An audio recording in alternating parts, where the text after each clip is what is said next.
Freiheit für! Freiheit für!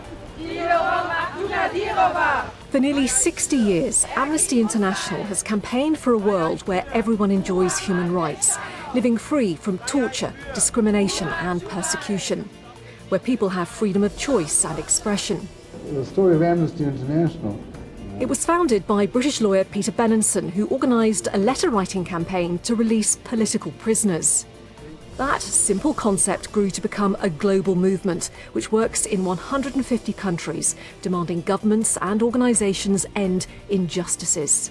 But this champion of human rights is itself guilty of some of those very abuses. An independent report commissioned by Amnesty found some of its staff have been the victims of bullying, discrimination and abuses of power. The damning report says Amnesty has a toxic working culture, that management routinely use bullying and public humiliation. 39% of staff have developed mental or physical issues because of working there. 65% don't believe their well-being is a priority for Amnesty, and that the findings could fundamentally jeopardise Amnesty's mission. So how can Amnesty hold governments to account when some of its own workers feel abused? Has it lost credibility? And is it fit for purpose? They are key questions for Amnesty's new Secretary-General appointed last year. And now, Kumi Naidoo talks to Al Jazeera. Kumi Naidoo, thank you for talking to Al Jazeera. Thank you for having me. Human rights violations, bullying, sexism, racism, abuses of power, injustices you work so hard to expose in corrupt organisations, governments, and yet injustices that Amnesty itself has now been found guilty of in this very shocking, very damning, very critical report. Has Amnesty fallen to the lowest point in its history, do you think? The challenge that Amnesty currently faces is based on four things. One, the fact that our mission that we work for, our staff are committed to, while we are winning battles, we are losing the war. And that contributes to a very kind of stressful environment because all the folks that work at Amnesty are passionate, committed, wanting to make big, and they also understand that, you know, while we're winning here and there in important battles, they can see that human rights is slipping away from us. The second problem is our organization, set up in 1961, has added one layer of complexity after the other as it's evolved. And to be honest, we need a complete reorganizing because, in fact, the very structure of the Amnesty right now is a source of certain conflicts and tensions that we need to fix urgently. The third problem is our culture. We have a culture where we need to have much higher levels of trust. Because you see, there's this thing where you come to Amnesty, so you're working for human rights. Like, for example, I was in Raqqa, Syria, with a team of colleagues. You know, what you see there is so horrific. The impacts that you have on you as a person. I mean, I, like other staff, had to go for counseling and so on when we came out after seeing mass graves and so on. But in that environment, there's almost a sense like, you know, the cause is so important, so you put everything there and you cut a little bit of corners here and then you think it's okay. And what we are saying is, moving forward, it's not okay that we actually don't take our internal well-being as much as we fight on the outside. And of course, within that, there's individual failure as well. And this report was commissioned before I arrived. Sure. And I'm glad that the board and my predecessor made a commitment to make it publicly available. And for Amnesty, just one case of racism or sexism is one case too many. 65% of staff who responded in this report say they don't believe their well-being is a priority for Amnesty. They say there's a toxic working environment. 39% of staff say they've developed mental or physical issues because of working at Amnesty, and not just because of the human suffering they experience, but because of the working culture itself. How damaging is this report to Amnesty's credibility? Surely it's very difficult for you to hold others to account, to hold them to high standards, to criticise them, when so many of your staff feel that they are like victims. Absolutely, it is very somber and painful reading. As a new person coming on board, it was very difficult to read this. However, I think now we must be judged by how we move forward and how we address it. And the first thing is, I think it was really important that my colleagues on the senior leadership team reflected on all the reasons that contributed to this. And as I say, it was not just individual failure, it was systemic and structural reasons as well. And I don't know of any other sort of situation where entire cabinet or entire management of any company where people reflected, offered a collective apology, took their responsibility and offered to step aside. And that's just happened as an act of accountability. That's the first step. We are now investing moving forward in terms of a range of well-being interventions to ensure that there's proper safeguarding, there's adequate support for people who reach vulnerable positions and so on. I'm not saying it's going to be easy for us to recalibrate and move forward with the healing approach, if you want. But the commitment is there from myself, the board, and all parts of the organization, and we are focused on acting on it now. Just to be clear, this report, Amnesty didn't need to make it public. It could have been held privately and so on. I don't take any credit because that decision was made before me. It was the right thing as an organization that worked in the public interest. We said, if we are judging others, we need to say where we have failed so that we can learn from it and move forward to address it in a serious way. It's not going to be overnight, but I'm quite convinced that in a short space of time, with the kind of commitment I've seen in all parts of the organization to improve well-being, as well as improving our capability to win bigger battles faster, I am cautiously confident that within a year we will be able to turn things around quite substantially. That's quite a quick turnaround, quick timetable, a year to sort out what the report said were tensions that existed long before the restructuring programme that Amnesty has been undergoing in the past few years. It dates back further than that. 1 year we won't sort everything out, but you know, the term toxic is quite a loaded word. I think within a year I want that word off the table, but that doesn't mean we won't have to do some really difficult work around asking, is a structure that was set up in 1961 relevant in 2019? The answer is going to be no.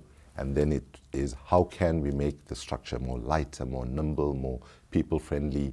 And you see, what has happened is because the stakes have got higher and higher in human rights, and as we see us, you know, countries like the United States that were on the positive side of human rights are now like one of the worst countries in some ways. When we see all of these things happening, it is saying to us that we have to be willing to do things differently. We must be willing to question current ways of operating. And all of that is going to take moral courage. It's going to take people who might have held, or parts of the organization that might have held power in a particular era.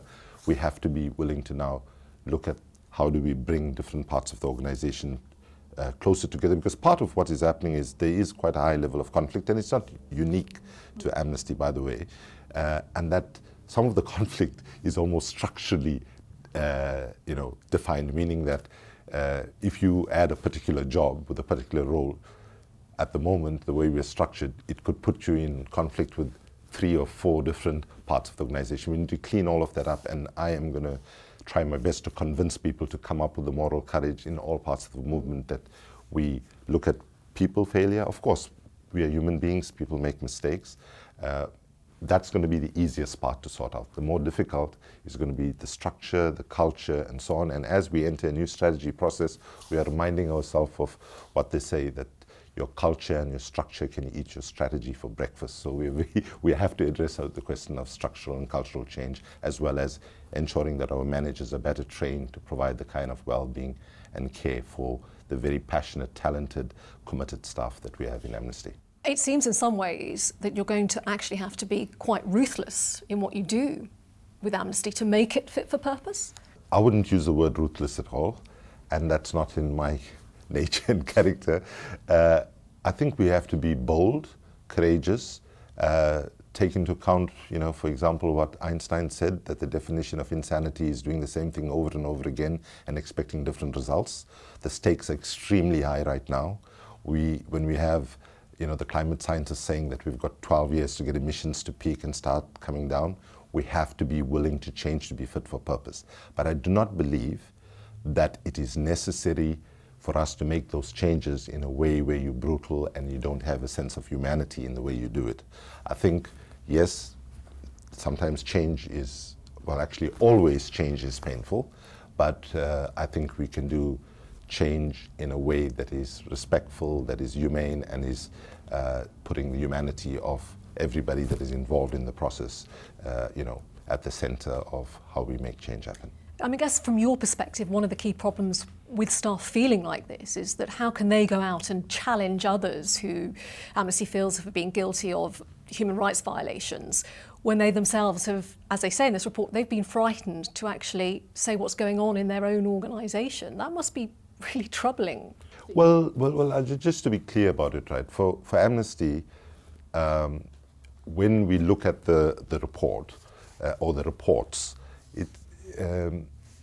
people felt free to speak in the reports. We created a safe space, and I think that was positive. I think this was a problem that was left festering for decades, right? And the fact that we said the time has come now for us to actually look at ourselves internally. We cannot simply be looking at external weaknesses on the part of government, business, and so on, because we want to, as Mahatma Gandhi said, be the change we want to see in the world. So, but I would urge not to see it as that this is like a massive issue within the organization. Like, for example, with the cases, yes. I am privy to a confidential report which documents particular cases, names, and so on, and I'm going through each one of them, and I want to assure people that, for example, there's speculation about how bad it is there sexual harassment there, which there isn't, and so on. But I take the approach as the leadership of Amnesty at the board level and so on, that given our values, given what we stand for, one case or two cases of racism or sexism or bullying are one case too many, and therefore we, and I've been in Amnesty for 6 months now, right? And I can tell you, I've not seen a case of bullying in 6 months. I've not seen Doesn't mean it's not happening. No, absolutely. And that's part of what we have done through this process, which is we've created a context now where wherever it is in the organization, people are free and are encouraged to actually come forward and report and so on. And I've said, if people feel that they cannot report to their manager level or director level, that people can come straight to me. And a few people have come to me, but what's positive for me is that most of the people that have reached out to me have reached out with solutions.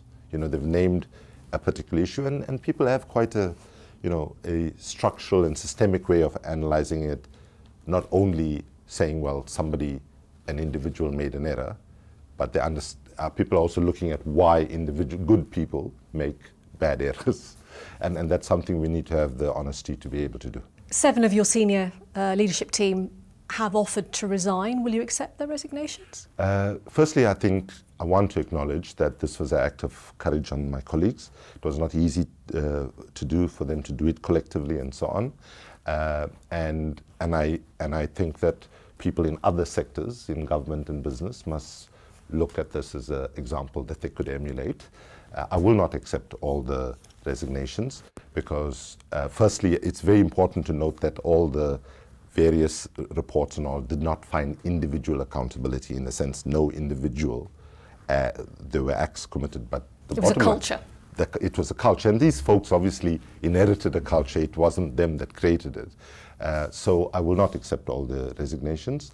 I would make my decisions based on the structure that we need moving forward. And for those offers that I do decide to accept, I will do it in a thoughtful, considered, phased way so that it does not impact on our operational capacity. And but certainly we want to send a signal that we are going to refresh our leadership team as we move forward. And the structure will look different, and ultimately the composition will look different as well. Critics say that Amnesty isn't careful enough about the company that it keeps. Back in 2010, which obviously is before your time, Geeta Sahel, who was the head of the gender unit then, was suspended after she urged Amnesty not to work with the organisation Caged Prisoners and the former Guantanamo detainee Moazzam Begg here in London, saying he is, quote, Britain's most famous supporter of the Taliban. And she also said the alliance undermined Amnesty's campaign for women's rights. 7 years later, Amnesty finally cut those ties with Cage. In your opinion, is Amnesty too careless about its associations and again, risking its credibility because of that? Well, the details of this, as you say, are before my time. Let me just say that Amnesty is, when I've first day started, I said we need a bigger, more bolder and more inclusive human rights movement. The more inclusive challenge is that we have to work with a wide array of actors, some in government, some in business, and the example you give is within civil society. We cannot seek to have 100% agreement with every organization that we partner with. However, we do expect that the people we partner with, we need to have a broad sharing of values while we might disagree on specific policies. So for example, I would say that with the religious leaders, for example, religious leaders are doing some really good work right now on climate change, on refugees and so on. And I do not think it is a problem for us to engage. In fact, I would encourage us to engage with the faith community on that. It doesn't mean that we agree with everybody in the faith community. The faith community, of course, is divided on issues such as LGBTIQ rights or a woman's right to choose and so on. There are different opinions within the faith community there. But because we have the disagreement, I do not think we should not have principled alliance around areas where we agree. Having said that, this is not a perfect science because organizations that you might enter into a partnership at the beginning might be, working on certain things, and when leadership changes and so on, the organization might transform. This is something that we have to be much more vigilant about, but I am saying that we rather take approach that we have to work with others, but make sure that we have very clear principles. And the principles that we have is, for example, ensuring that a partnership is increasing our impact to have our possibility to have impact, ensuring that there's a values commonality, and also things like sometimes we might not enter into a partnership, not because we have a disagreement on values or policy, but because by us entering into a partnership, we put a human rights activist under threat, because Amnesty entering into a partnership might, raise risk levels for a person working in a repressive environment. Yeah, and the other problem, of course, is that you rely, don't you, on your Amnesty supporters, and if you associate yourselves with people who those supporters feel do damage Amnesty's credibility, they're going to melt away, aren't they? They're not going to be there for you if Absolutely. They feel so strongly about, and they did, in this particular case, they felt very strongly about it. No, absolutely. And I mean, sometimes, of course, our supporters also feel strongly that Guantanamo Bay was an abomination, that it was a violation of international law and still is, and so on. So it is it sometimes is not as black and white in decision making, and we've learned from this, and I can assure you that we will be vigilant about how we apply our approach to building a more inclusive movement that has certain clear principles that guide that inclusivity. Amnesty is, of course, a non-governmental organisation, but it does accept money from governments for, quote, projects to educate people and communities about their human rights. That sounds a little bit vague. How can we be sure that Amnesty doesn't actually bow to pressure to spend that cash purely on projects that said government approves of? Well, firstly, just to assure your viewers that we hardly ever take any money from governments. Right, 90% of the resources that Amnesty uses comes from individual citizens around the world, with the average donation being $5 a month. We think that the responsibility of human rights education should be a responsibility of government. Our governments have signed various UN protocols, Universal Declaration of Human Rights, and multiple other human rights international frameworks, and it is their responsibility to educate their citizens as to what they have signed up to, and to ensure that we don't have the anomalies like we have, for example, in the Nordic countries, right? The Nordic countries are seen at the moment correctly that they are leaders on gender equality. But I've just come from Denmark and Finland, where the rape legislation does not include consent. So whether a woman gives consent or not, for somebody to be accused and convicted of rape, they must have used violence, and whether a woman said yes or no, and that's why we've launched this campaign, Let's Talk About Yes. And Sweden only changed the law last year, and we're now in the process of hopefully getting Denmark and Finland to do so in the next coming months. But should that be completely separate from Amnesty? Should Amnesty be taking the government's money for those educational projects? Should the government not be doing that as a separate project and being completely separate, non-governmental? Yes, I was quite surprised. Yeah, actually, yeah. Non-governmental to me meant no involvement from Sorry, government. just to be clear, most non-governmental organizations in the world are taking money from government business. Amnesty actually takes very little money, and there's a very high threshold ethical guidelines policy, and really, when I say 90% comes from individual citizens, and the 10%, where does the 10% come from? That really comes from primarily foundations and trusts, which meet fairly high ethical standards, and there's absolute transparency on every single grant that we have. It's available on our website. We report it annually to the Global Assembly and so on, and we have a range of safeguard procedures. So, for example, if somebody wants to give an anonymous donation,